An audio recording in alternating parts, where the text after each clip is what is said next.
Hey, kia ora koutou whānau. Welcome back to another edition of Big Hairy News. Kia ora, Chewy. How you doing, love?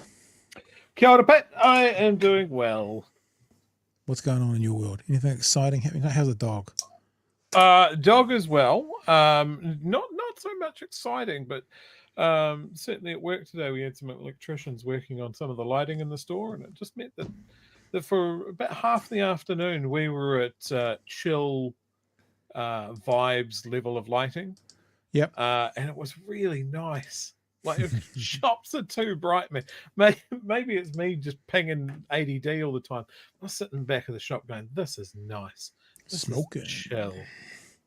We should have those lights all the time, which means we never will again.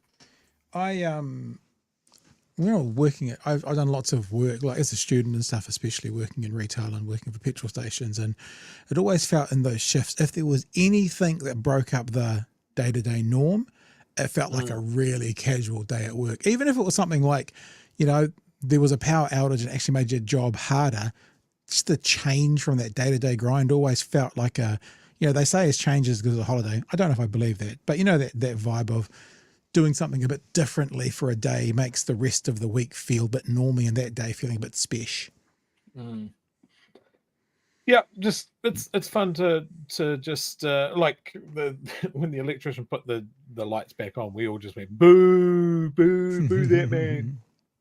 So I'm sure that gave him a kick out of his day. Now, pardon me if I seem a little bit distracted through a portion of tonight, but there's a bit of a late-breaking story. We were talking about, last night it came up, Brian Tamaki, talking about, trying to get drag story time stuff cancelled from all over the world. There's been, and when I say late-breaking, I think it only came out in the news at 8 p.m. tonight. What time did it come out at? Yeah, 7:54 p.m. And that is, I'll give you more details shortly, and that is that some of the drag community are taking Brian Tamaki to court for defamation. Good. And nice. because of that, I've been texting a few people and messaging a few people saying, hey, you want to come on? Hey, you want to come on? Including some of the named people. And I think they're in transit at the moment. I think the company in question is based in Palmerston North, and I think they might be driving to Auckland right now or flying, one of the two. But what may happen tonight, speaking of a change, Chewy, is like a holiday. We might just break out of everything and take a kind of live and unprepared conversation as we go through the night. That may happen. It may not, though. But even if it doesn't, we'll still talk to you about the details as to what's being said. So yeah, that's something that I'm going to be watching, keeping an eye on. I've got my Messenger messages over there. I've got my Instagram messages over there. I've got my emails over there, and so I'll just be doing this for the next hour and a quarter to see if we hear back from anyone. And look, the chances are we may hear back from people, and they might go, "Oh, I'm not going to do it off 2 minutes' notice." Fair. Yeah. We'll try maybe for tomorrow night as well. It's an interesting one though, because defamation cases have a pretty high bar to clear. Yeah. I hope they get it, because I mean, to have someone with that sort of movement that can weaponize that and just basically do fucking terrorism by social media threat and get events shut down and that sort of thing. Look, if anything deserves it, it's what Brian Tamaki's doing. And I think when he's taking basically the position that drag kings and queens are wanting to prey on children and stuff like that, have at it.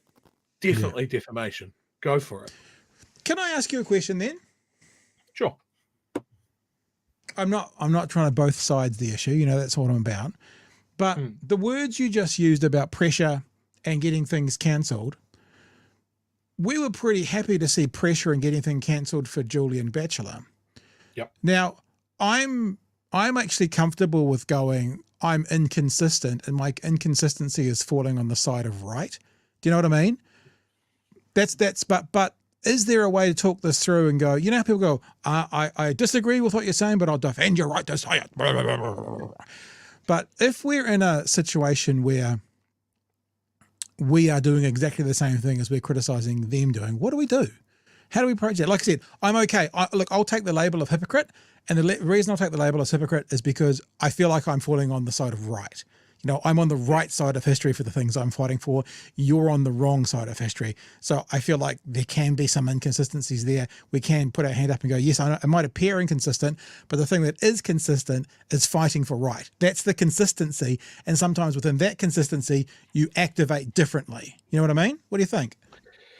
I think that, like, if we're going to make a comparison with Julian Batchelor's clown show fucking road trip, the difference is people turned up to his events to protest. They didn't turn up to threaten. Now, if you look at Tamaki's Twitter threats, he was like, well, you have to shut down this event or I'll send my guys round to shut it down. That to me is a threat. It might not be at a level where it's actionable by the police, but that is akin to saying, I'm going to send the boys round to sort you out. I'm going to look at this, and look, you know, I love you, Chewy, but you know, I also love being accurate. I don't want to put out something. I don't want to put out something that's not accurate. We won't go into the theme yet, but let's just talk about this. So, you know, this is him having a go. We'll go through some of those later on. We've closed down that's the closing of it down, sunk to a new low. This is who we're trying to shut down, Upper Hutt Lowry. This is a biological lady from Australia King. This individual no place for me, and shame on the episode of Grabber, the mayor and the councillors for even considering this individual should be in front of toddlers reading books. Yeah, so there's nothing there. But look, I'm just saying, we'll take what you just said as a grain of salt. Maybe you're saying the vibe of that is there without the literal thing. I'm saying the words. No, there. okay. I'm just looking. Well, let's bookshelf that because we are going to talk about some other things tonight. And whilst we're playing some video and stuff, we'll see if we can find something that's a bit more of a direct action. No, I'm not challenging you or saying it's wrong. You know me. I'm a pedant for wanting to be accurate. Yeah, that's fine. That's all. There's nothing wrong with it. But yeah, I think, you know, Destiny have shown that they're willing to break the law already. Yeah. Okay. Sorry. Pedant Pat coming for a second. Members of Destiny are. You're talking about the Rainbow Crossings. I'm talking about the Rainbow Crossings. Members of Destiny did that. Yes. Like, so that means Destiny. Brian Tamaki's son-in-law did that.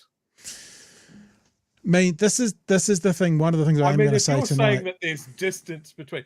Those are the actions of an individual. Those are the actions of a family member. And when you look at what they did to their other Rainbow Crossing, that was done by members of Destiny Church after, you know, that was organized. They didn't. It's not the spontaneous actions of an indivial. This is a movement. I hear you. I guess I'm thinking. I was thinking about this today. I was thinking about how can Family First lose their charitable status but not Destiny Church? And the answer is anytime Brian goes political, he always does it under Brian Tamaki. It's never done under Destiny Church. So I'm assuming he's managed to figure out a path. Fig leaf. Look, dude, I'm not. You don't shoot the messenger. Don't shoot the messenger. I'm not arguing with you. I'm arguing with Tamaki saying, I've got my hat on where I'm Tamaki. I'm not Destiny. Now I've got my Destiny. No. But this is the thing. We agree. Destiny and Destiny is him. Yeah, we agree. So it's a fig leaf. We agree. But I guess what I'm saying is in the eyes of accurate law, like in the eyes of what's happening, you know, did Destiny Church do those pedestrian crossings, or did it someone who went to Destiny Church? That's all. And that's why I say with some of the things that they have directed at the library staff and at the council staff about this event, they know what they're saying is not actionable by the police. It doesn't cross that threshold by being a threat to violence. But it is right up to the fucking line that they know is there. They know it's enough of a threat to get the event cancelled, which is what they want, and then they go, cool, we've claimed another scalp. Literally. They have their plan. Yeah, they literally say that. And they know that the police aren't going to come knocking. So if that gives the drag kings and queens a chance to do a defamation thing, absolutely. 100%. I agree with you as well, right? And people in the chat are saying, Pat's trying to protect us from defamation. No, it's not, because defamation is really hard. Because if you have it on, basically for defamation in New Zealand, you need to be able to prove that the person lied about you and they knew it was a lie. So what Chewy just said there about Destiny Church, that's his honest held belief. There's no problems with that. I'm a pedant when it comes to these sorts of things. So when you go with honest held belief, then that's fine. The thing that I am interested though about this is I've wondered why more people haven't done this, haven't tested this thing for defamation or libel, because, you know, even if we look to America, you know, you call a person on the left a groomer, that's defamation. That implies someone, you know, is actively trying to bring on board minors to be sexually explicit with them. That's complete defamation. So I am really interested in this case to see what they can. Look, to be honest, I haven't even read the full article yet. It was that much that we were getting ready for this, but I am interested because this could also set a precedence that, you know, especially those on the alt-right who like to basically say those on the left are groomers and pedos and all that kind of stuff. This could be a precedence being set in the courts should it go somewhere that others could follow. Although I do understand that this kind of litigation is exponentially expensive. So it's going to be fascinating, eh? It's going to be fascinating once we find out what it is, Chewy, which we haven't yet. We will later in the show. So I found the quote. Yeah. If the mayor and his councillors do not shut down this event, I have instructed our Destiny Church members and Man Up men to shut it down. Yeah, right. Fair. So that's right up to the line, isn't it? Because said they're going to kick in some windows and bust some heads.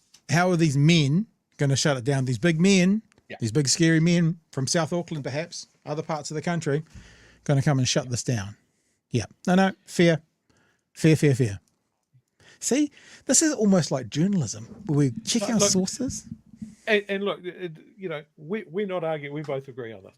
But I think that is an important point to discuss when we're all down for shutting down Julian Batchelor. Yep. And they're using some of the tactics as well of shutting down the event, or cancelling the event. Of course, they're against cancel culture, but they definitely want to use it in this case. And how you do it is really important. Yep. We didn't call in bomb threats to Julian's venues. We reached out to venue, people doing the venue bookings and basically said, are you aware that this guy is doing this? That this is the content of his meetings? Are you aware that there is going to be a counter protest outside? And those counter protests were loud. They were music. They were people dancing. That sort of thing. It wasn't threats of abuse. It wasn't calling someone a pedophile. It wasn't saying they were going to abuse children, and it wasn't putting an image up and basically letting people draw a line and go, this is what this performer looks like, and this is what they're going to do in the library. You know, so you got to be factual. You can't make violent threats. That's it. It would be strange right now not to continue this conversation. So let's just keep going, shall we? So as we showed you a post earlier on, that's not the one, Brian Tamaki's page about, they've been going around the country, and I think it was Napier, wasn't it, where they got a story, a drag queen story time finished. And it was going to happen again at Upper Hutt, and they got another scalp. They were quite proud to get another scalp. Where is it? There we go. Oh, that's not the one. They got another scalp. It's down the one further. you're actually on there. Go back up. Yeah. No, Willis McIntosh cancelled another head on our platter. So you're exactly right about the the verbiage and stuff. And so this came out, I think, yesterday. And this is a post from Brian Tamaki. Here come the lies that come with the victories. There has never been. Now this is the thing as well. You know how I called you on saying, I don't know if we can say that that's destiny. It's the same to Brian Tamaki. Mm-hmm. You can't say that no one from Destiny Church has done this. He says there has never, ever been any such rape or death threats from Destiny Church. Now, he could be playing games there from people within Destiny Church or Destiny Church. He can't say that hasn't happened from anyone within Destiny Church because he doesn't know that. And then he goes on to say, lie your mainstream media mates to your mainstream media mates, or like your mainstream media mates, but people can now see through these sorts of low life responses. And this was a post that Emily Wrights put up, and it says this: as many of you know, I've been on the receiving end of rape and death threats from Destiny Church in the past. It was terrifying. I wrote about it here, and then this is a JPEG. I can't click on the link there. For the last few weeks, the lovely performer Willis McIntosh has had the most violently horrific threats and abuse sent their way thanks to Destiny Church and the shock jocks Sean Plaincunt strikes again. That's a good one. Like that one. I would love to turn this awful thing around and show Willie and his whānau and community that he supported. So if you can give a few dollars and share or leave a message of support for them, that would be amazing. And then there's a link to I'm not sure what this is, like a give a little type page. So that was what happened then. And then today, this is the news today. Brian Tamaki put this post up, right? And you can see here, this is Nicola Willis at Pride Show. Here's Nicola Willis at the front of Pride Parade. And there's Willie Smackintosh on Instagram. And Brian Tamaki's people have circled that this performer is being followed by Nicola Willis, right? That's the crime committed by Nicola Willis. New Zealand finances in good hands, or rainbow hands. Sounds kind of cool, actually. Rainbow hands. If you had rainbow hands, they'd go when you move them, I reckon. Can you believe New Zealand's Minister of Finance, Nicola Willis, is a follower of Willis McIntosh? I believe in people's freedom of choice. I love that. It's so good. Because it's like, adults are free to do what they want, but can you believe they did this? You know what? You can't have it both ways, Brian. But is this appropriate that the Minister of Finance is following this drag king? This is an adult entertainer who attempts to entertain our kids. Now, just quietly, and off the record, I can't say off the record, can I?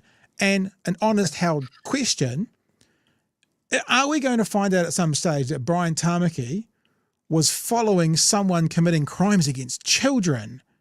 Is that going to come out in the wash? Because if Brian Tamaki was following on social media someone who committed crimes against children, how can we trust our finances with someone who followed someone who committed crimes against children? You see, it's easy to do that. Like, it's really easy to do that by association. I bet you there's photos of Brian Tamaki online that are unflattering. You could make a billboard and it's going like, can you believe that this person runs a church, and take it completely out of context? Of course you could do it if you wanted to. I mean, now, the whole guilt by association thing is really interesting, isn't it? Yeah. You know, if someone in your organization did a horrible thing, would you then say that the organization as a whole does a horrible thing? Well, that's the exact question we were just having, is does Destiny Church do this, or does members of Destiny Church do this? So now what I just said, people will know what reference that is to. We have no idea whether it's that way or not, or this person has done those crimes or not. But if they end up having done crimes, and if it ends up that Brian was following them on social medias, then how much worse will it be for a pastor to be following a child sex offender on the internet? Oh, clutch my pearls. The message goes on. We know the young nats are also riddled with the trans rainbow agenda. New Zealand has been spending multi-millions of taxpayers and ratepayers' money on rainbow washing. Here's a few examples.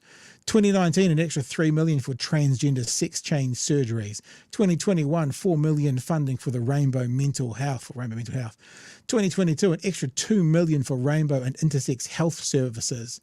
2023, $2.25 million fundraising for rainbow games. And that's just the tip of the rainbow money iceberg. Again, that sounds like a cocktail. I'll have a rainbow money iceberg, please. Hold the iceberg on the rocks. Can I also just shock our listeners? Yeah. As well, and say after almost a good solid 8-9 months dunking on Nicola Willis, that I'm going to say, well done, Nicola Willis. We haven't even got there yet when we get to what she's actually done, but yes. Oh, yeah. Like, brace yourself for this. I'm just prefacing it. Yep. She handled it perfectly. Yep. And the last part of his message, can we trust this new finance minister to rein in the rainbow spending? Now, we've been incredibly critical of lots of things to do with Nicola Willis. We're probably going to touch on the theories again tonight.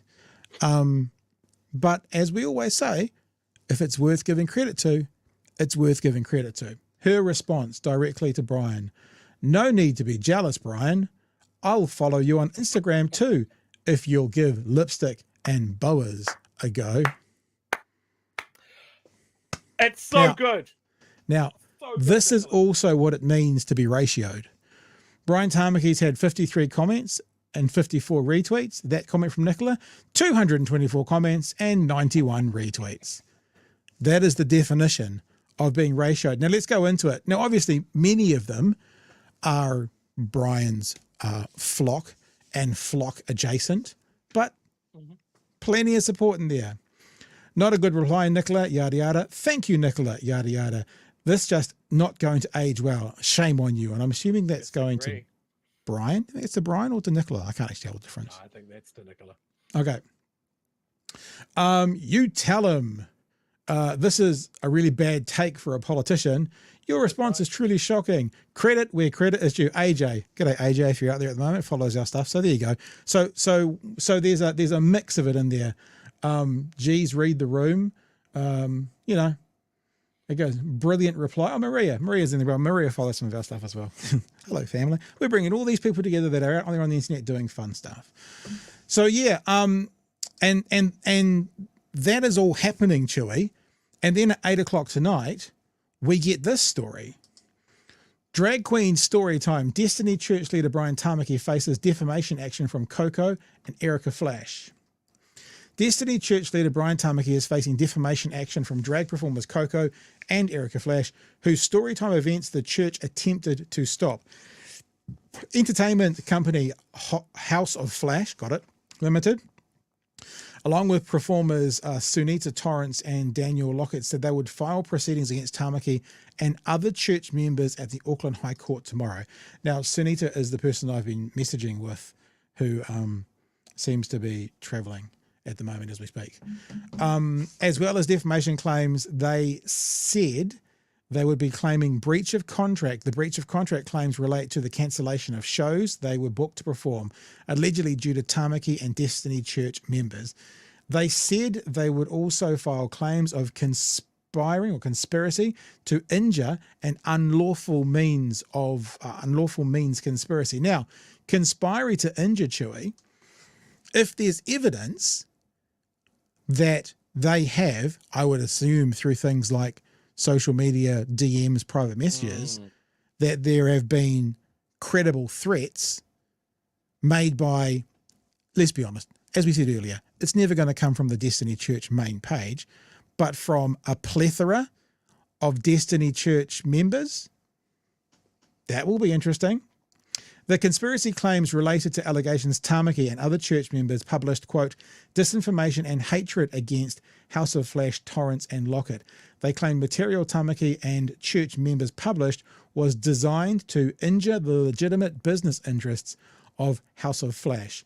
New Plymouth-based company House of Flash gave examples of statements allegedly made by Tamaki and Destiny Church members, including that drag queen story time was, quote, like the wolf dressed as Granny waiting for Little Red Riding Hood, end quote, quote, foul predator behavior, end quote, quote, grooming, which I've already talked about tonight, end quote, and, quote, targeting our innocent kids with their filth, end quote.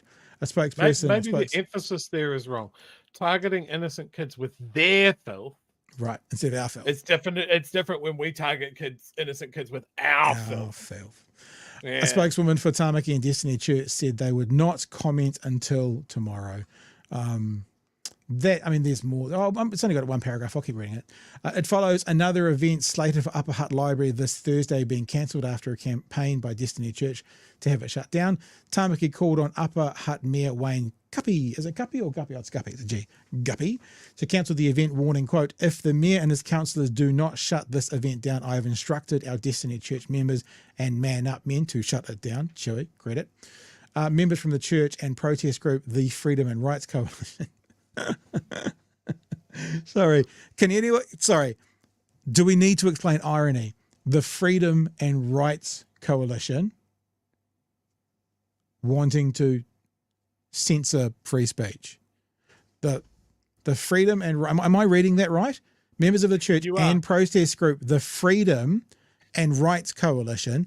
So the right to speak publicly, the right to have a contract with a company, freedom of speech. They went to Upper Council officers to speak with Guppy about the event yesterday, handing a petition from those opposing the drag story time. Tamaki has previously spoken about an excessive rainbow washing, yada, yada, yada. He made the comments after his grandson-in-law, Ford O'Connor, pleaded guilty to vandalising the K Road rainbow crossing in March. Correction. Grandson-in-law, not son-in-law. Chewy. Blimmin' fake news, Chewy. The fact is, I love that it's Destiny Church and this other group. They don't mention that it's a Destiny group. It's under another umbrella. So Freedom and Rights Coalition is Destiny, is it? It is Destiny. Okay. It's their they spun that up around COVID, and the anti-vaxxers and stuff like that. And it's part of their political wing, and it's the same group. Yeah. For clarity, because we like to be accurate. The Freedom and Rights Coalition is a self-described people's movement founded by Destiny Church founder and leader Bishop Brian Tamaki. You know, that people's movement, that grassroots movement that has nothing to do with Destiny Church, because we don't want to mention that because people generally know that Destiny is a cult. Yeah. It is they make terroristic threats. They are just thugs. They've got all of these little splinter groups to split your focus. You know, Man Up isn't Destiny. Of course it fucking is. Anybody that has pushed back against anything Destiny does gets threats. I saw that from Brian's little right-hand man in Christchurch when he was touting Man Up down here in Dunedin. That led to the counter protests here in Dunedin that we covered, which was brilliant. And it's an absolute perfect example. The LGBTQ community here in Dunedin turned up and did a protest that was about dancing and was about reaffirming where they stood rather than being anti something. I'm just looking for it. I've got the footage. And Destiny came in with this macho persona, and the way that he carried on to people, even just with the softest of questions of like, isn't this a Destiny affiliated group, getting threats over Facebook, DMs through Twitter that were basically implying that we could sort it out man to man, just foolish bullshit. And it always falls to that. They are incredibly aggressive when pushed. Man, I've done a lot of TikTok videos. I can't believe how many I've done. I'm still going. Here we go. All right, I found it. Because as everyone knows, when you start a TikTok account, you always start it because you've got a dog. That's the reason you start it. So this is exactly the moment you were talking about, Chewy.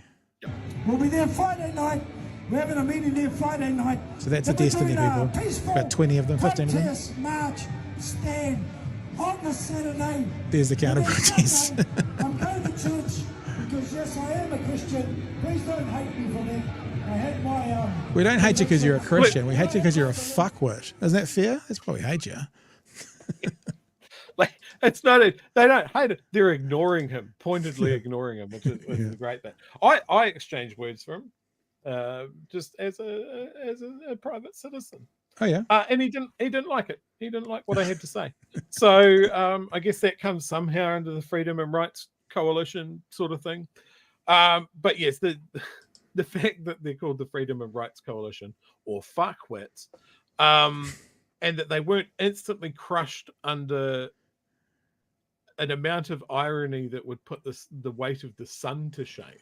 Yeah, because what they're saying is it's freedom, it's our freedom and our rights coalition. When you hear people talk about that, remember, people lose credibility like that. Plunkett the other day wanting to talk about, I think maybe this needs regulation around this kind of speech. Okay, your free speech credentials are gone. they used to have that sensible sentencing trust, which terrifyingly, Annie O'Brien spoke on Bomber's show last night about bringing back into to starting up again. Sensible sentencing was always a bit of a psyop, but once they started supporting offenders who were elderly white men when they were the offenders against the victim who was a young brown boy, all credibility is gone. You know what I'm saying? So you can do one thing and all credibility disappears over one thing. Crazy. Thanks to those in the chat that pointed out that I'm talking about Derek Tate from Destiny. I think it's spelled Tate, isn't it? taint, isn't it though? Taint. Isn't it Derek's taint? Derek's taint. Derek's taint. And it's just he's a hilarious example of like when you're leading a cult and you're the man with the charisma, you definitely don't want a right-hand man with even a fraction of that charisma. Yeah. It's laughable. They're a laughable group. And I wish the people that are suing him all the best. Look, and what I'll do is obviously the 3 or 4 or 5 pieces of communication I've seen out tonight is not going to get us anything tonight, which is fine, fair enough too. I hope that means that maybe I'll re-message everybody after the show, and maybe we'll get someone tomorrow to come on and have a bit of a chat with us about it.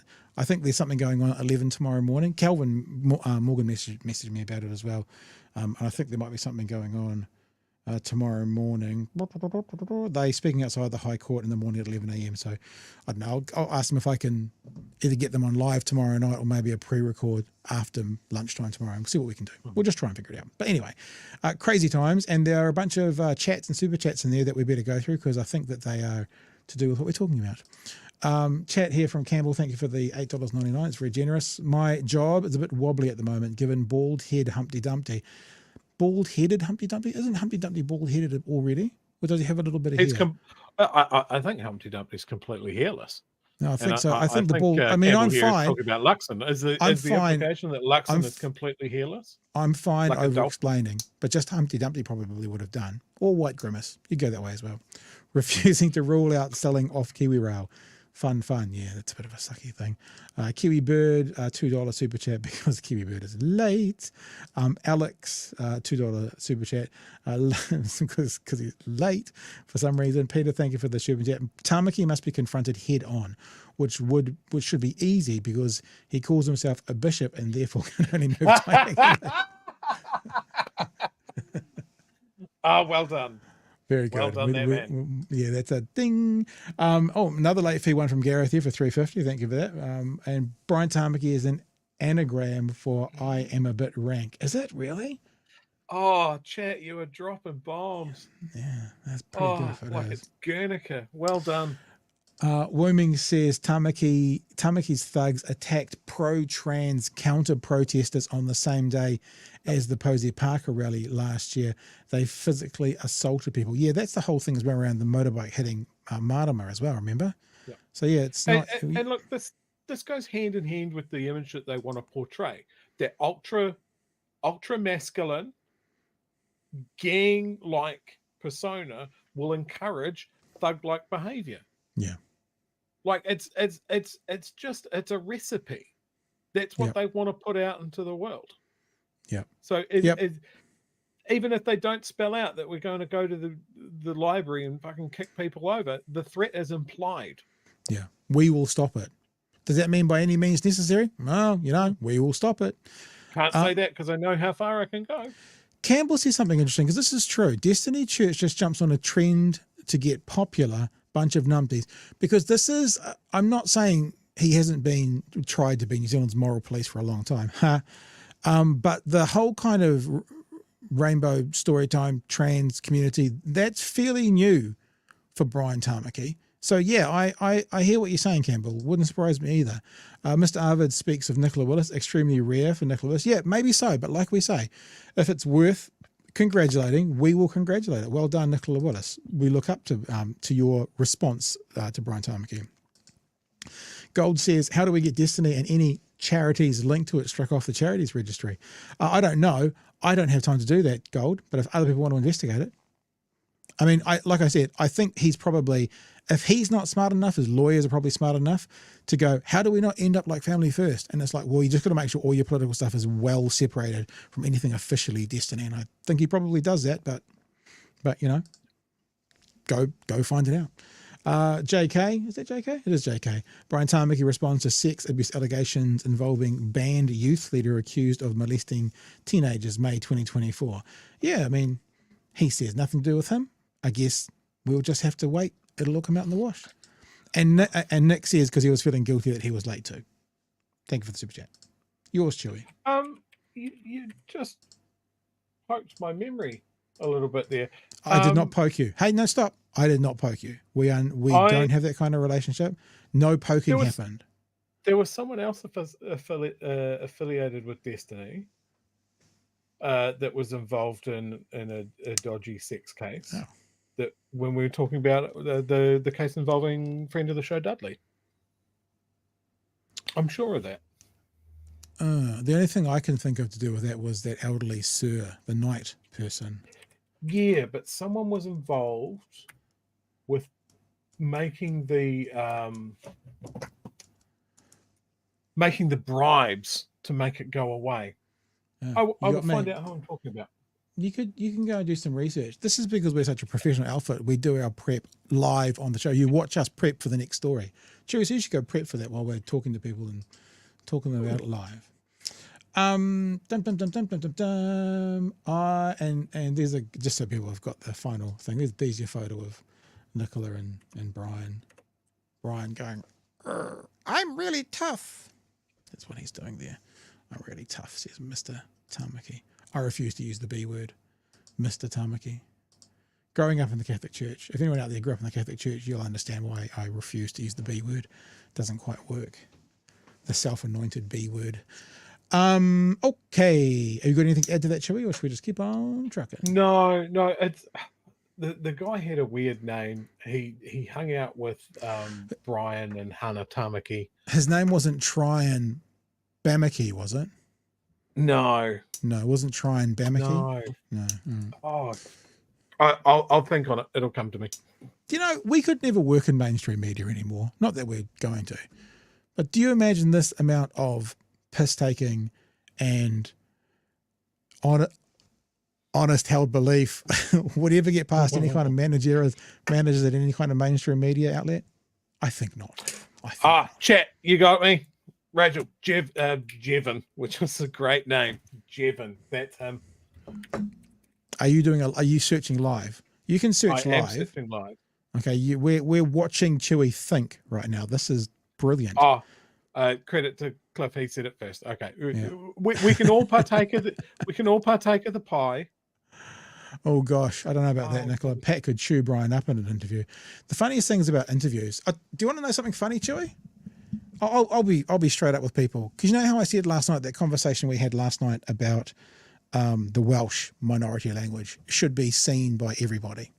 Mm-hmm. I sent an email to a mate at RNZ, and I actually said, look, we don't need credit for this if it's RNZ, because I think that this needs to be followed up on. We can give you contacts.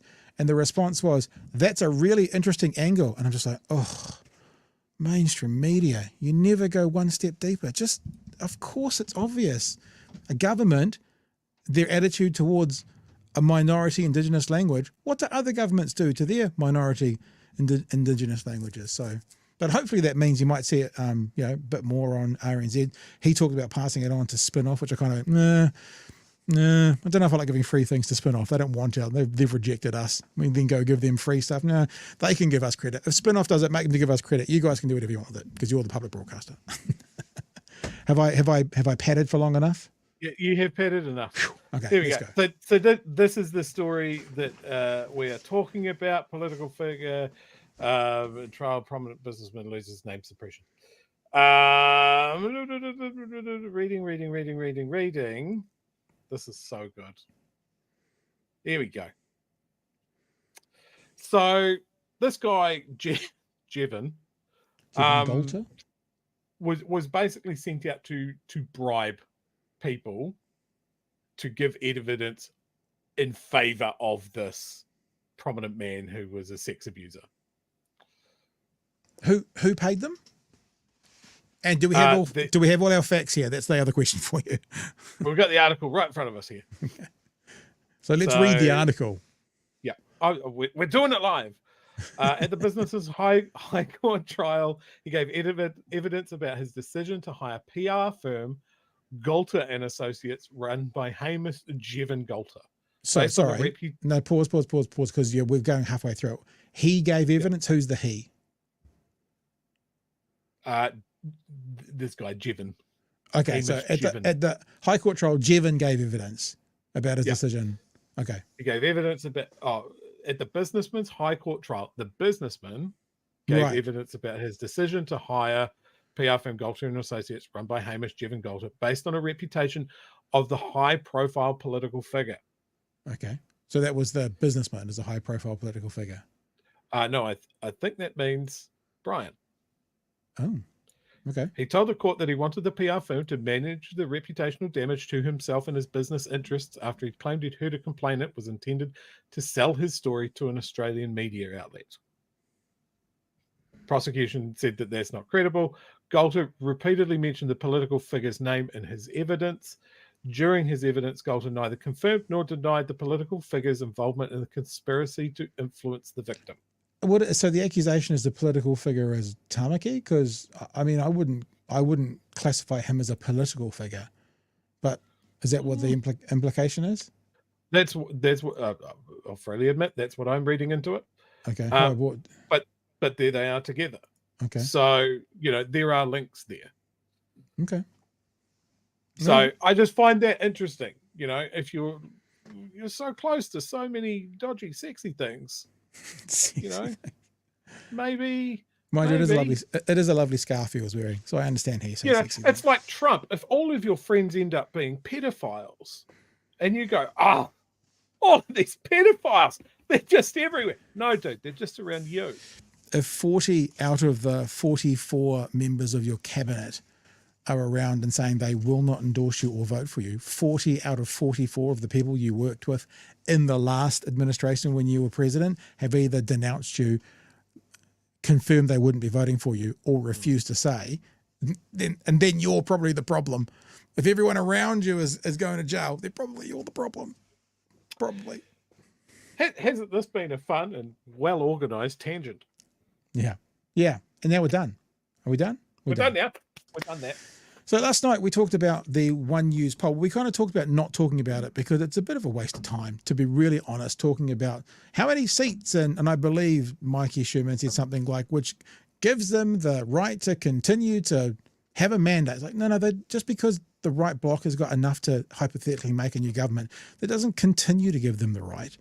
They got the right at the last election, and they don't lose that right until either the coalition falls over or they call a snap election. They're the only two possibilities, not a full term. But the one thing that is interesting about the numbers is when they're talking about leaders and the leadership numbers, because the leadership numbers are not necessarily about seats in the House. They're about how the country is feeling about these people right now. So there is a bit more interest with how does the country feel about these people? Because remember, I don't know whether it was One News or News Hub or one of those groups, but the last time they did this, Christopher Luxon was at historic lows for where he was at as a preferred prime minister. Because you often have that honeymoon period where everyone, quote unquote, everyone loves you. And his numbers were lower at that point than like the previous 5 prime ministers after an election. But they talked tonight again about the preferred prime minister numbers and the plus minuses. So let's have a bit of a look of what the results are.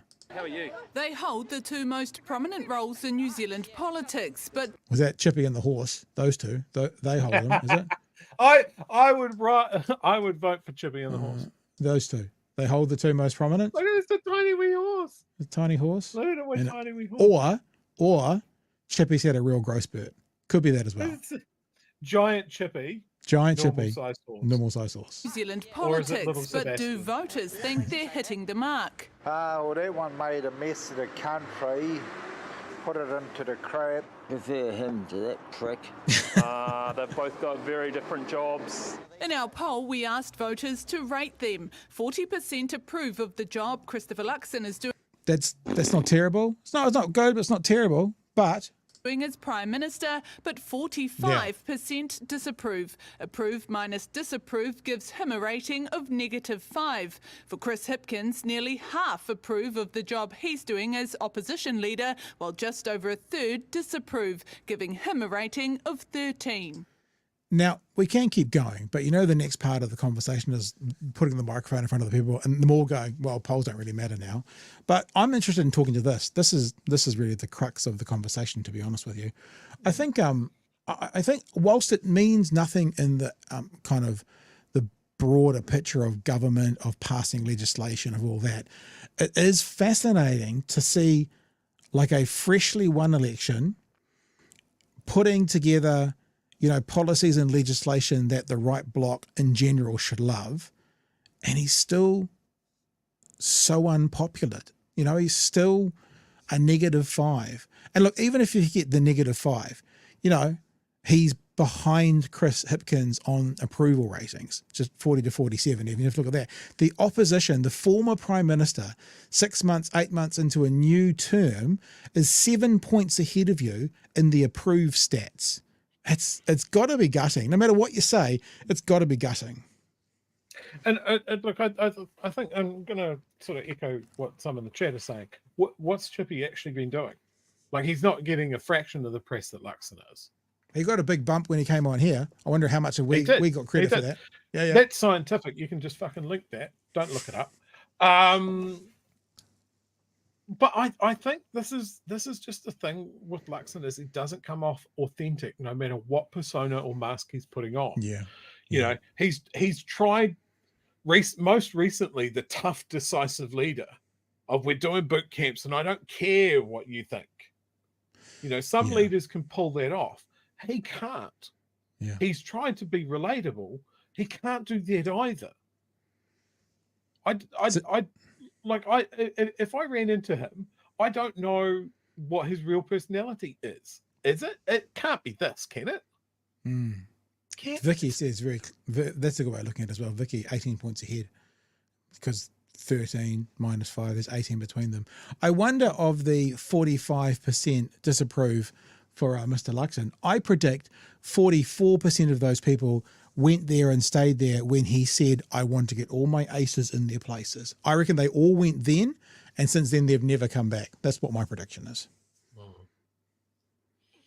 Yeah, look, and sort of following on from what I just said, look, I honestly believe that what we see of Chippy is him.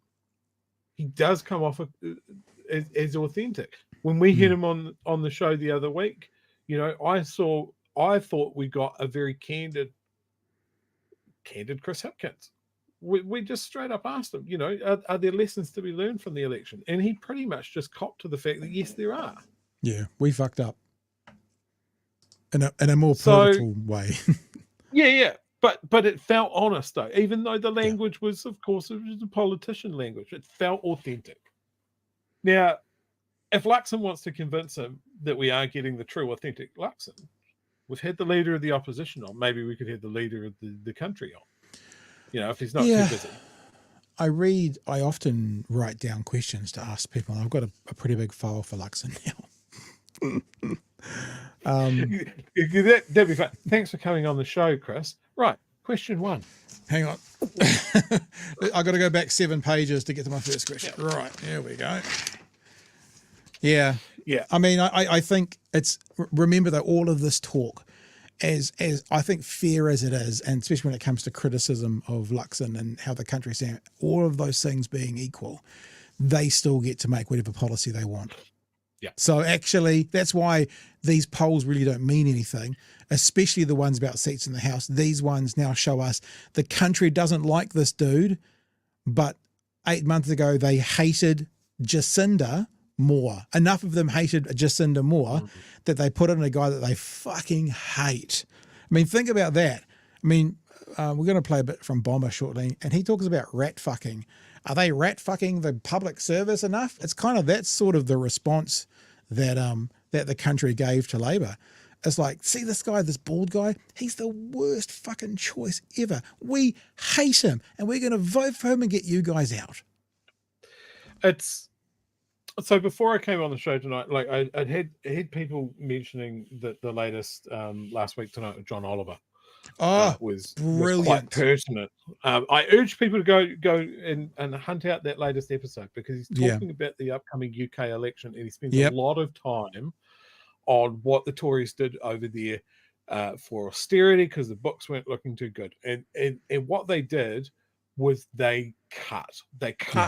And they cut deep. They closed libraries, swimming pools, food banks, health programs. They, as you said, rat fucked the NHS to the point of collapse, running into COVID. And I have said it before, there are links between the National Party and the Conservative Party that they are reading their homework as a list of good things to do. And that is my fear, and that is what I've seen, is that they're not going to take 14 years to do it. They're going to turbocharge a New Zealand flavour of austerity years after the entirety of Europe learned that it was a bad idea. Yeah. It's actually quite shocking. I actually thought about playing some clips tonight, but it would get us either kicked off YouTube or being demonetized. We wouldn't get our 17 cents for this episode, Chewy. But I may go in tomorrow and take some clips. Here's some things. Rickets and scurvy are coming back in over there. Kids, 5-year-olds today are 1 centimetre shorter than 5-year-olds 10, 15 years ago. This austerity measure has caused such hardship in the UK that people can't eat food, enough quality, nutritious food today to keep the average height of people going up. Children are literally smaller. And I actually looked up, Chewy, I've got a website here that does scripting of television shows. And there was a story of a guy on it called Alexander Doodle, real name. And he was a guy, I'm not quite sure what he had. It could have been muscular dystrophy or something. He could walk, but his feet were obviously not working, and he had crutches on either side. You know that of a guy going down the stairs? And every step he takes, like, oh, fuck, don't fall. Even when he got to the bottom, you could see the cameraman put his hand out to try and help get him down. And because it's scripted, this is what he said, right? So this is what Alexander said in that article.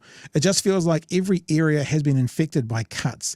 The government changed things on some of your prescription stuff. Ring a bell, people? So at one point I was having to pay for 4 or 5 medications, and I'm just not buying them anymore. I can't afford it. Again, because of funding cuts, there's this huge waiting list for a wheelchair, an electric wheelchair, which is kind of fundamental for disabled people to be able to get around. And so then I sold my TV, and I had a secondhand laptop that I sold, and I had a little yard sale at the front, just trying to sell items and cutlery and plates and stuff, and it was still nowhere near enough. And the joke that John Oliver makes was, this guy is selling his forks to get the money to pay for the medication he needs to stay alive. And these fuckers in Parliament in New Zealand are modelling themselves off those guys. My partner and I were watching it upstairs, and she said to me, oh, but you know, these guys, the National Party, could see this and learn from it. And I went, no, love. This is their target. This is what they're aiming for. They've been getting cheat sheets from the people who gave the cheat sheets to the Tory party. This is what they want. This is not, they'll see this and they'll go, well, let's try and get there. They won't see this and go, crumbs, guys, we better not do that. There's a huge difference. And yeah, everyone should watch it.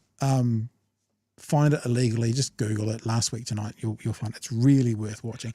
And maybe I will tomorrow. Maybe I will I can probably crop some of those stories out of it. What was the other story? Oh, when the Tory government came in, I think it was 2010, there was 2 million people on the waiting list for the NHS. There's now 7.5 million. So there you go. There's a metric for you. It's 4 times as slow to get health service, get looked after in the NHS now after 14 years or so of Tory government. Sorry, and it looks like the Tories are going to get an absolute kicking in this election. Yeah, and I think what I find funny about this, considering we're talking about leaders, right? Rishi Sunak this terrible, terrible leader, and they've just had a line of just the worst leaders, and Labour hasn't been able to chip away at them. But now there is so much anger that they have a leader, Keir Starmer, who apparently doesn't have a personality and stands for Nobody nothing. knows who he is, and he's going to romp in. But people are at this point happy to vote for someone that is an absence of personality and position because they hate the other guys so much. Ring a It's bell? a vote against the Conservatives more than it is a vote for Labour. Yeah. Like, it's mental. Yeah. Hey, that was a pretty big tangent. We've still got some things to get to. Well, you're in charge, sir. I'm so sorry. I don't know where we are right now. I think where we are is some super chats. -5 rating to match his -5 blade. Down Thank to you, the Campbell. bone. Gareth says, I reckon George probably got. Oh, Yeah, sorry. that disappeared. I clicked on the wrong Was that thing. you? I reckon George probably got a 60% approval rating for PM in the polls after appearing on BHN last week. We George, hey Georgie boy. Yeah. So sorry, this is an ongoing conversation. This is our stream of consciousness. We do have some Obama stuff to watch from last night as well. You got anything else you want to get into there, Chewy? Another 6-hour tangent you want to take us on? No. I'll be a good boy now. I'm really enjoying tonight's show. I know that's a weird thing to say in the middle of the show, and I do enjoy all of the shows, but this one feels, I'm loving it. Thanks, Tim. And I always feel very grateful to you guys in the chat because you actually kind of make the show. I don't want to be all wanky and like, you matter. But you do. It's kind of fun. Now, I will preface by what we're transitioning into. Like, what we're about to watch, for some of you, will not be new information. Because you're all in the fucking chat. Half of the chat was there. And before you cast stones, I know that because I was there. Yeah, I saw your name popping up every now and again. Yeah. All right. Can't let Damian Grant sleep soundly. I would like to talk about something on Bomber's show last night. There was a conversation, and I want to bring your attention to Annie O'Brien. Annie O'Brien does a very clever trick here where Bomber mentions two things. Bomber mentions police on the road, or on the beat, and boot camps. Now, I don't know about you, Troy, but I haven't heard anyone complaining about police boots on the street. Have you actually? I mean, like, I could have missed it. No. Have you heard anyone complaining about that? It is literally the one thing that Mark Mitchell has been right about. Is getting police out of their police station and doing foot patrols and being visible is a good thing. Yeah. So she does something clever here, and unfortunately she doesn't get called on it, but we'll call her on it. The Bomber mentions two things, and then she basically says, well, you just don't like the result. There's research showing, and then she talks about the police on the beat, which I think everyone's okay with in general, unless you're a really, what is it, ACAB? All cops, I mean, there's people who do that. That's not me, but whatever that is. Absolutely fabulous. Yeah, unless you're absolutely fabulous. And then when she goes on to, and this is really important, right? When she goes on to talking about boot camps. I'm pretty sure I just heard my wife shout ACAB from the other room. Good. When she goes on to talking about boot camps, she does exactly what everyone on the right does. She identifies them as an experiment with young people. She says things like, you're just poo-pooing before it's tried. And she uses the word probably several times. So she shows research, or says research as to why cops on the beat are a good thing, which no one's complaining about. And then she doesn't talk any research about the boot camps. It's clever because no one else picks it up on it, but we will. So let's have a bit of a listen. Issue 2. Over the week, the Prime Minister, the Minister for Police and the Minister for Children fronted to boast their new war on crime virtue signals. We have created a new classification of criminal, the Youth Serious Offender classification, which does sound like a punk band from the 1990s. This new classification will allow the police to arrest 14-year-olds without a warrant for breaches of compliance, and we will then force those YSOs into military boot camps that don't work. Annie, extra police foot patrols and military boot camps that don't work. This garbage. isn't about solutions to crime. It's about the political theatre of playing up to right-wing feelings. So there's two things to address, right? Police on the beat, boot camps. Just remember. About crime and punishment, aren't they? No, I think it's not that they don't work, it's that you and others don't like how they work. Right? You and others don't like how they work, how both of those things don't Correct. work. Right? I So don't like the fact that they don't work. Yeah. You don't like how they work. You're not happy with how both of them work. Both of these cases, there is plenty of evidence that they can. Both of these cases, there's plenty of evidence. Both, right? Cops on the beat, boot camps, both of these. Your night, she only cites one lot of evidence. So, but both of these, Chewy, there's lots of evidence. Can work for the. I'll start with the foot patrols. Yeah, because there's no evidence for the other ones. That's why. Philadelphia did an experiment in 2009. Didn't they make a movie about that? They may have done. I don't know. Come on, that was such a good joke. Anyway, continue. No, it wasn't. Anyway, they 2009 they did they split their city into 120 hotspots. Half of them they did foot patrols, half they didn't, and there was a 23% reduction in crime in the foot patrol. Makes sense. More cops on the beat, less people doing crimes in front of the cops. No challenge there. But remember, both of these things, there's research, both of these things. Areas. Since then, various other cities around the US have implemented it, and then miraculously the left comes in and takes them away, and crime goes back up. Essex, by the way, has just started doing them as a measure to deal with their crime. So there's plenty of evidence there. When it comes to these boot camps... Yeah, because we want to hear that evidence now, because both of them have evidence. Where's the evidence for that? I really don't want to disappoint people, but I'm going to. Right. There is not going to be a van that pulls up on the side of the road and grabs these children, puts cloth bags over their heads and takes them to Guantanamo. We're waiting for evidence. Evidence. Catholic Church. Yeah. This is not going to happen. What's going to happen is that, these specific children who've come from very probably deprived backgrounds, 11 of them, are going to go into a situation where they've got structure, they've got a bed to sleep in, they've got food when they're supposed to have food, and they're going to learn some discipline, they're going to learn teamwork, and actually it's probably going to be a hell of a lot better than the life. Probably, Chewy. Probably Doesn't sound like evidence. Probably sounds like I don't have any fucking idea about this. There is no evidence to back this up. So let's throw out some anecdotes and words like probably, which she just promised, like 2 minutes, just promised that both of them had lots of research around them, and the left wouldn't like the answers because the research was so good. That they live on a regular basis. FUQ follow-up question. The 10 YSOs going into military...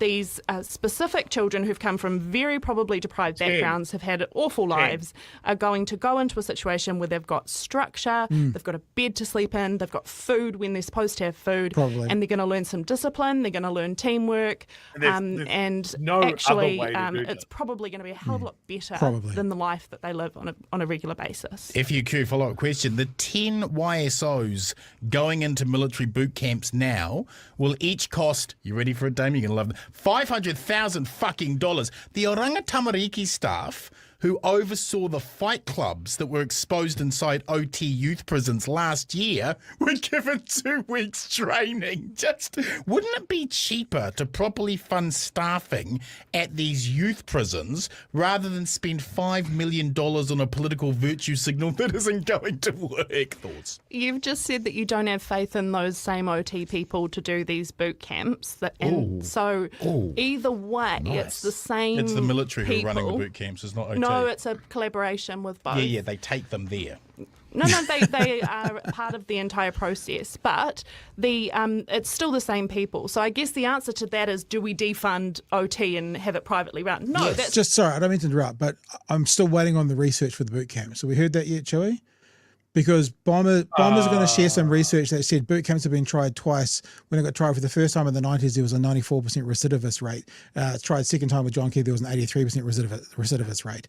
So there is actual research which show that I can't. That's just your lefty bias. Oh, that's woke research. Yeah, we all heard numbers are gay. Numbers and stats. Yeah. Look, we could even go further than that.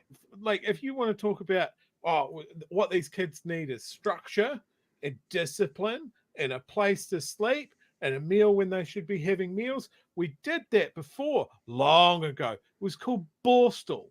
Yeah. What it gave us was the mongrel mob, Mm. and what it gave us was decades and decades later having to do a Crown inquiry into abuse and state care. And these guys want to make it sound like a Les Mills pump class and don't want you to remember that it fails every fucking time. We're going to spend a shit ton of money that could be poured into wraparound care of not just these young offenders, but their fucking families and their communities. Mm. But no, we're going to do this because it makes the old biddies that listen to fucking news talk and think the Ram Raiders are coming for them next, it's going to make them feel better. Yeah. Yeah. There's one more bit to hear. Do you want to hear the last bit? I absolutely do. Here we go.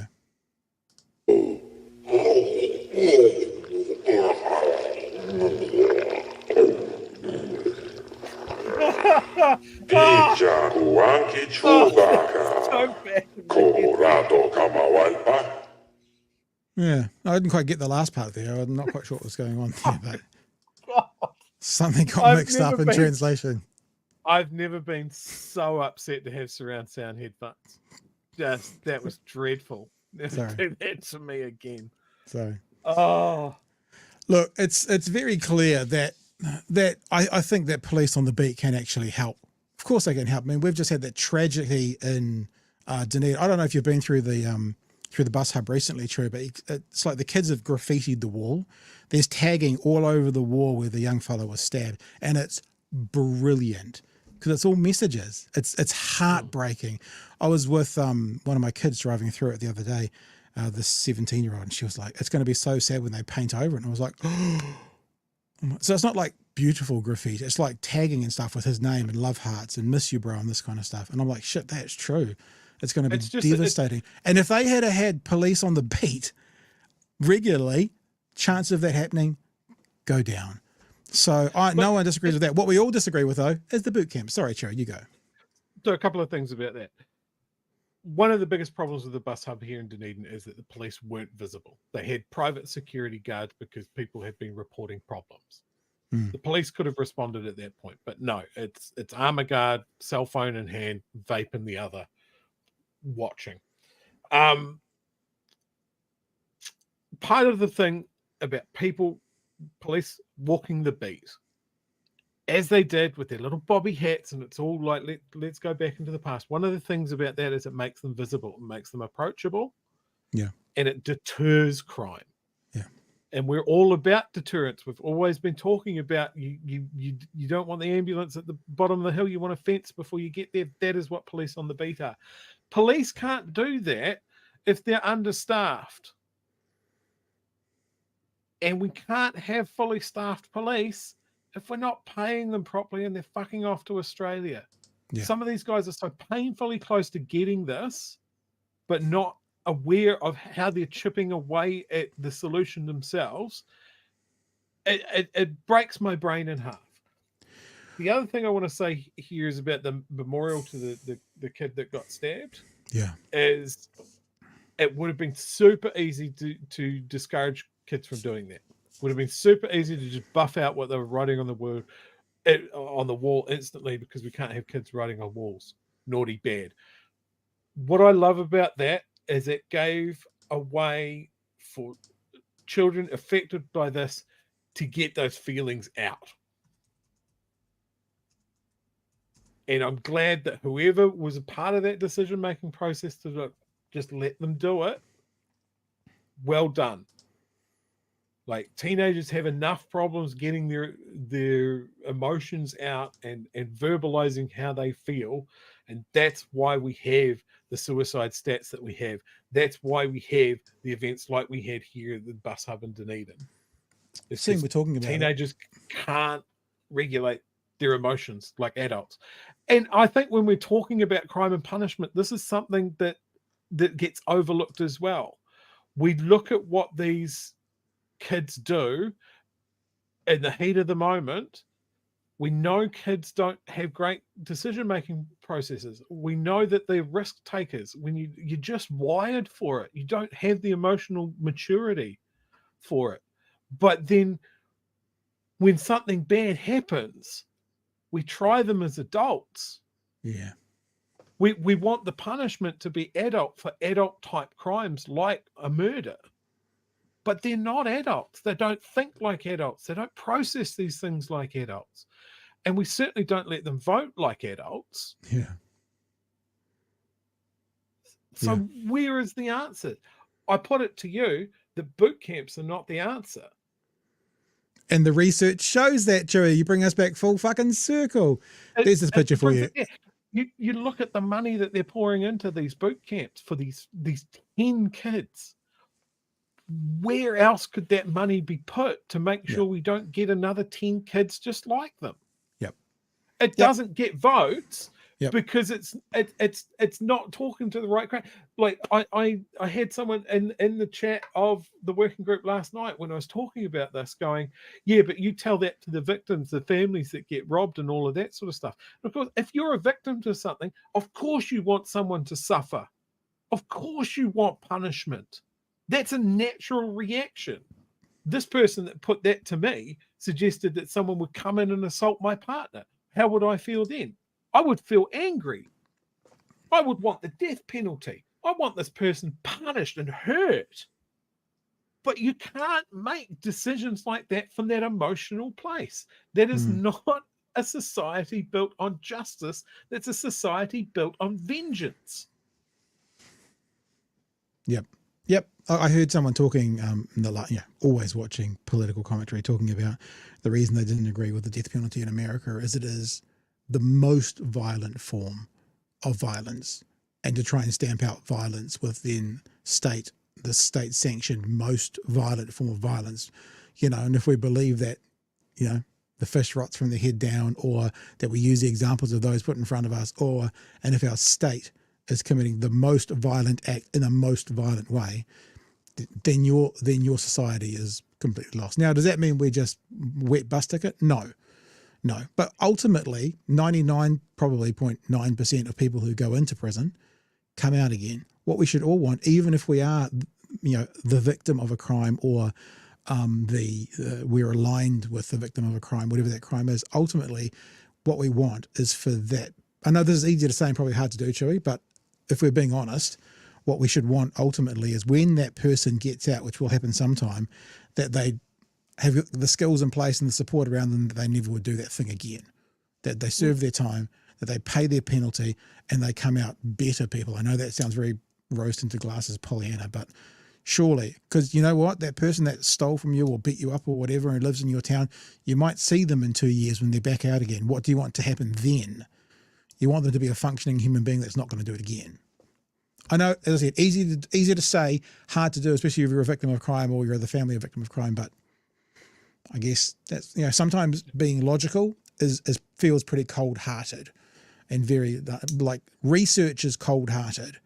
Like anecdotal evidence, very warm-hearted. That person, how they feel and what that did to them and how it was, that's empathy with anecdotal evidence. But research and logic is cold. It's cold-hearted. And that's why anecdotal evidence serves politicians so well, because they can tug at your heartstrings by talking about one example where this thing happened and how that in that family, and that completely valid for that family. But remember, anecdotal evidence may not necessarily reflect what the stats or research says, right? Because it's anecdotal. It's the whole reason that we have a justice system. Because otherwise it'd be like, we caught this person that did this thing. What do you want to do with them? I want to beat on them with a bat for a bit. Well, we can't have that.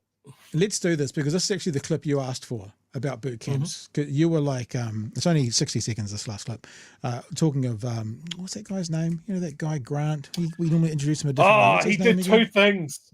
Yeah. Not well, because he got caught, but he did twice convicted fraudster Damian Grant.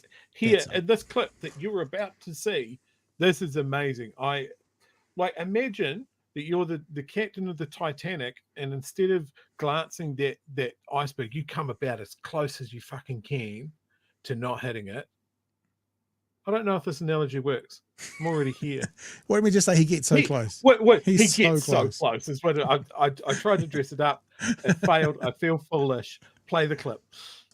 Damian, I contacted Aranga Tamariki's media team yesterday to check, and there are no specific formal means for children to complain about being abused at the boot camps. In the wake of the Historic Abuse and State Care Royal Inquiry, shouldn't the boot camps have a specific complaint process to ensure they aren't, abusing wards of the state? We already have a private sector boot camp regime that's working incredibly well in this country. There are a number of fairly well-known suppliers. I mean, the mongrel mob. This is such a good point that he makes. Such a good point. We already have privately run boot camps. Go. Is one. They run a very effective regime of taking young kids at a very early age. I mean, the mongrel mob and killer bees. We've had some Australian operations come in, like Circa. They come in and they provide their own system of getting young kids from deprived backgrounds and indoctrinating them into a regime. So I'm not entirely too sure why we are concerned at this new development. The only thing I don't like about the requirements to get in these boot camps is really, really difficult. You got to have 2 crimes with a potential penalty up to 10 years notched up into that. I think we need to lower the entry standards a little bit. So privatized boot camps are already out there and they're working well. Chewy, they're called gangs. That was his point. So what he's brushing against and not even taking it in is the question why. Why are gangs being so effective at recruiting young, disadvantaged youth to a life that the gangs have? Which by all measures isn't pleasant or easy, but it's seen as an option for these kids. And why can't this country, with all of the resources that we have when we're not giving them to landlords, we can't provide a single better avenue for these kids? Yeah. That all we can do is pour $500,000 per head at 10 people at a time. $500,000 total, 50,000 per head. Oh, sorry, $500,000 total. Yep. We can't deploy that money in a better way to make sure that kids don't go into the gangs. He's so close to getting it. I could be wrong there actually, because I think it was 5 million, wasn't it? So maybe I'm wrong. Sorry, I shouldn't have interrupted. It's an enormous amount of money either way. It's an enormous amount of money. Like I think it was Cliff in the chats pointing out the fees to go to Juilliard School of Music is less than what is being paid for those boot camps. And the question that he asked, for that money, we should be turning these kids out to be Nobel Prize winners. But we don't aim that high. We don't ask these tough questions. Damian Grant can't see it. He literally walked up to it like a blind man, touched it, and couldn't identify it. That is the problem. Why are these kids going to the gangs? And why can't we, as a country, collectively, see a better option for these kids? Don't like the idea of the word kids, Damian Grant touching in the same sentence. It just feels wrong to me. I also touching it. I also love the fact that Damian Grant pointing out that the 2 offences thing. It's just funny coming from a twice convicted fraudster that 2 offences are enough for this special. He's got experience. Punishment. Experience in 2 offences. Some of the chitty chats that are going in there at the moment. Banteros Lemon. This tier of super chat is yellow like a lemon. Happy Matariki, peeps. Yeah, it's Matariki on Friday. Yeah, that's kind of crept up on me. Conrad McBad, thank you for your super chat. Highly recommended the If You're Listening podcast YouTube channel by the ABC for their series on austerity, Brexit, COVID in UK. Matt Bevan is great. There you go. It's a good recommendation. Mata, thank you for your super chat, says, is it true they are talking about cutting funeral assistance too? Haven't heard that. Look into that. Not sure. Kiwi Bird, national is just vibes and no evidence. Thanks for your super chat. It's so consistent. And Campbell, very generous, $17 super chat. So these so-called boot camp worthy kids already know teamwork. It's called being in a gang. These camps will just prove that this type of teamwork works. And I guess that's something else. Like when Bill English, while he was Prime Minister, 12, 13 years ago, was saying that prison, even he was saying prison is just the university for crime. Then what is boot camps going to be? Are they going to be like high school for crime? What are they going to, or how are they going to ensure that they're not the high school for crime when prison becomes the university for crime? You know what I'm saying? With a proven recidivism rate of over 80%. Yeah. So we're sending 10 kids, 8 of them are going to carry on doing what they were doing beforehand. If we go by those stats. I would like to know from this national government, what else are you happy to fund that is only 17% effective? What else are you happy to fund where you waste 83% of the money spent because it does not lead to the outcome from whence you want or something? Do we know how old these kids are going to be? Starts at 14, doesn't it? 14 to 17? 14 to 17. I think so. How many of them could be put through a trade school instead? With that money? Or just with that money, you could have wraparound care, wraparound guidance. Like, I just don't, why do we have to get a drill instructor to yell at them to teach them the value of or their own value? Yeah. Like these guys have not got past the stories from guys doing compulsory military service when we had the fucking draft in the 50s of these old duffers coming out and going, I love my time in compulsory military service. Really gave me self-value. We've moved past that.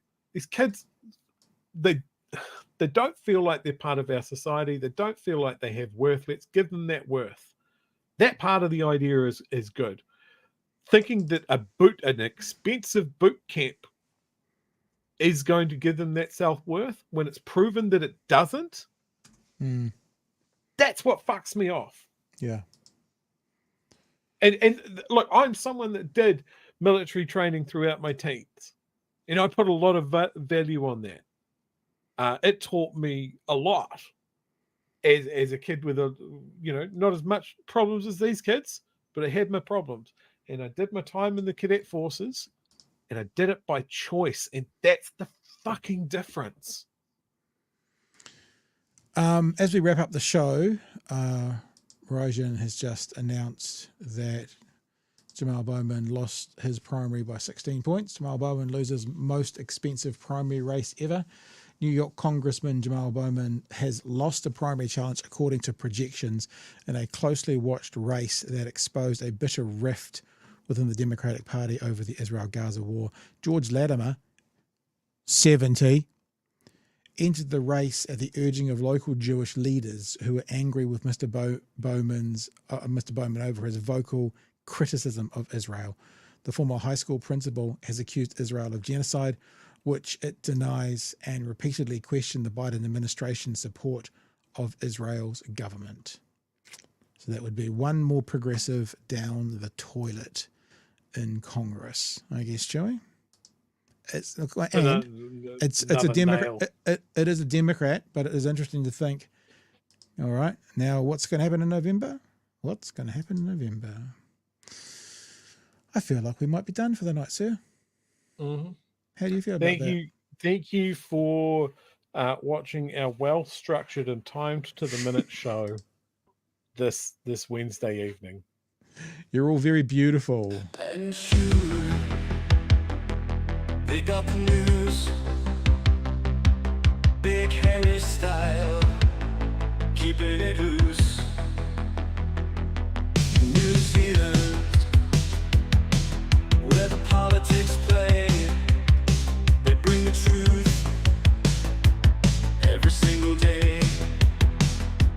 Talking about the mess all over the land,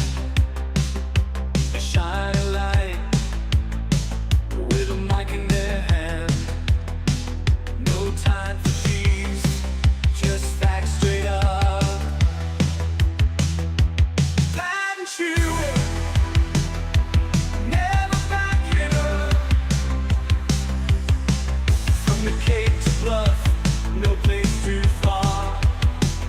Expose the truth and raise the bar. Politicians tremble at the mighty voice. Pat and shoe, they'll make the right choice. All right, team, we'll see you tomorrow night from 9 p.m. for another edition of Big Hero News. Thank you for being with us tonight. Thank you to everyone in the chat. Thank you for the super chats. And I guess we'll come on board tomorrow night. I'll chase up the conversation around the defamation, see if we can get any interviews about that. We'll see what happens. But what else from you, Chewy? Anything else for the night? Just want to shout out for the amazing t-shirt that I am wearing that is by Wellington designer Pepper Raccoon. If you want one, go and get one. They are awesome. Very cool. If you want to support what we're doing, patreon.com/Big Hero News. You can be a part of all these names scrolling past now credits. You could be there, patreon.com/Big Hero News. And for our current patrons, there is a meetup this Saturday morning. I will be sending you a link tonight. Hooroo! Cheers, fam.